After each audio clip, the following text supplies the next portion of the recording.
Hi everyone, it's Alex, and this is my June wrap-up. This month I managed to read 2 books, which I always say at least reading 1 book is like plenty for me, and I feel like just for anybody, reading 1 book a month, that's great. Although considering how much I read in May, I had hoped I'd still keep that momentum or that steam and read a lot more books, but I was pretty busy. Those are things I'll mention later in the video, but I'll talk about the books first. So the first book I read in June was Mrs. Dalloway by Virginia Woolf. I'm finally starting to read Virginia Woolf. She's definitely one of those writers I felt like for a long time I couldn't really penetrate just because of her reputation as one of the greatest writers in history. And so I started reading Woolf whenever I read sort of glimpses of her unfinished memoir, A Sketch of the Past. And a lot of you, when I asked in that video, when I talk about that book, I asked about what book do you think I could kind of start to read Woolf with? And a lot of you recommended Mrs. Dalloway, and I really did enjoy it. However, I'm not sure I would say, or at least I wouldn't recommend personally, this being one of the first Woolf works to read. As a whole, I would say since this work is pretty slim, I think it's only about 170 pages or so, this was a bit disorienting to read just because the narratives seem to be split so subtly between different characters, but it's mainly about 2 characters, one being Mrs. Dalloway, or Clarissa, as well as a man named Septimus. So the whole story takes over the course of a day, and between Septimus and Mrs. Dalloway, or Clarissa, they sort of acknowledge each other's lives without directly being in them. They just seem to be consequences of each other's lives. So in Clarissa's case, she's getting ready for a party she's having at her house for the entire day. And then upon getting ready for her party, she hears news about Septimus's life, which I won't spoil with what happens to him. But thinking of like one side being someone you imagine getting ready for like a very high-class party. I'll just say Septimus, I feel like, is meant to represent the other side of that scale and trying to show what it's like in between all these different characters, what these 2 different lives are like. So regarding Septimus, while Clarissa's trying to gather everything for her party, he's much more, it's unfortunate with him, he's trying to literally not be haunted by this person named Evans. Septimus has been in the war, and so with that, he does have this post-traumatic stress disorder where he keeps being haunted by these ghosts of people from the war. And really the way Woolf, she talks about both characters very generously and evenly, and to me, just hearing how both of them interweave with each other's lives, I can't imagine, this was written in like the 1920s, almost 100 years ago. The ideas here that Woolf is talking about not only really remind me of her thoughts being demonstrated from her bits of her unfinished memoir into here, but it's just melancholic, and it's just knowing that, you know, how Woolf's life ended and how it's sort of represented here too.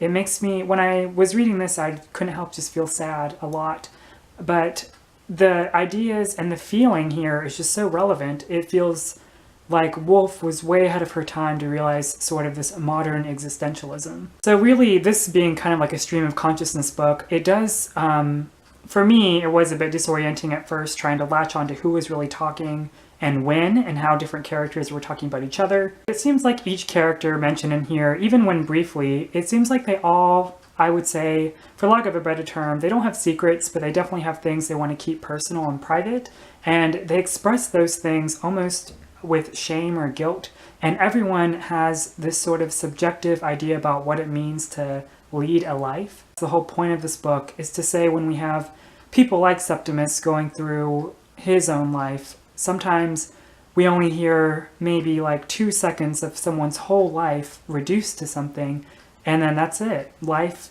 doesn't really care. The universe is just a very unjust place. So I'll finish talking about Mrs. Dalloway by reading one of my favorite quotes from the book. "Beauty, the world seemed to say.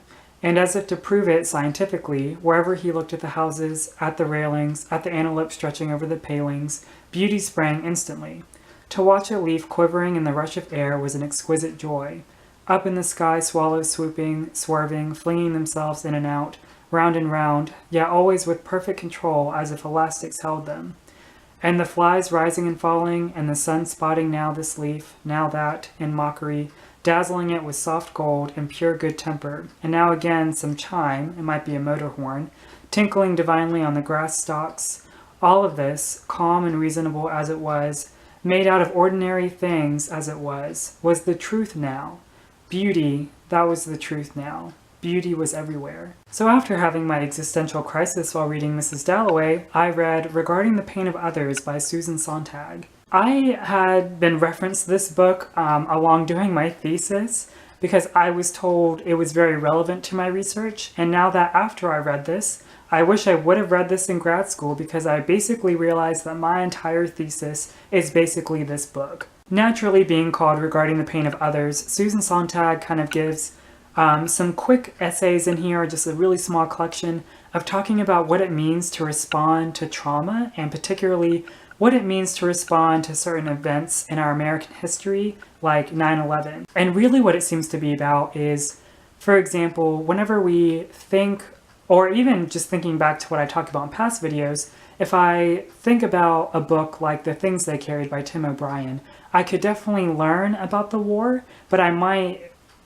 so basically, kind of what Sontag's trying to get at, if I read The Things They Carried and I didn't feel some sort of emotional guilt, or maybe if I said I didn't even like the book, does that mean I'm an unjust person to say I don't care about the war? Really, this is just all about how do we retain the agency of people that actually experience things like 9/11 or the war without lumping up their experiences to one larger narrative. I think she puts it best actually with a quote in here that says, "Narratives can make us understand. Photographs do something else. They haunt us." So again, with the idea of photographs, we know that photographs are always permanent. They never change. But it really becomes a question of, on one hand, what is being photographed? And secondly, who is the one taking the photograph? For example, think of probably how the war is reported on the news. On one hand, we have the actual sort of proof that the war is happening, but on the other hand, we have to remember that news outlets or news channels are always looking for something, maybe, I don't know, I'm really gonna just downplay this, but to say keep the channel's ratings up or something. And the last thing I'll say about Regarding the Pain of Others, mainly because it's really what you take away from it yourself while reading it, but this is specifically something I was reading from it that I also talked about a lot in my thesis as well as past videos, and that's the idea of empathy versus sympathy. Susan Sontag says, "But if we consider what emotions would be desirable, it seems too simple to elect sympathy. So far as we feel sympathy, we feel we are not accomplices to what caused the suffering." So the reason that's relevant to my research is because thinking of the whole video I did on 13 Reasons Why, that's basically what I'm saying about that show, about how we can think of characters, or really my whole thesis was about how we can read fictional characters and how we can relate to them and how we can demonstrate empathy by getting to learn about the characters we read in books, but how that empathy changes whenever we read nonfiction or memoir. Because when we think about real people, just like what Sontag is doing with real people suffering in the war, not just photographs of them like they're fiction, what does that really do? And what does that say about us as Americans or America, about how we try to have this what I say literally in one of my old videos, the triumph narrative, where we feel better about ourselves because we're proud to be American. I'm rambling at this point, but I highly recommend this, and I highly recommend Mrs. Dalloway. So going back to what I mentioned earlier about me not reading this much in June, it is because actually I got a full-time job. So I work 40 hours a week, and I work at my same university that I just got my master's from. I feel really lucky and fortunate, especially in my area, to first of all land a full-time job, and also being able to still be present in academia. Sadly, I'm not in any type of teaching position, but the job I have now, I feel okay about it, and I could see myself there for a little while. Although I do have this itch to already wish I was a student again, or to be back in school, and maybe I'll get my PhD or something. So here's to a better month of reading in July, and as always, thanks so much for watching, and I'll see you next time.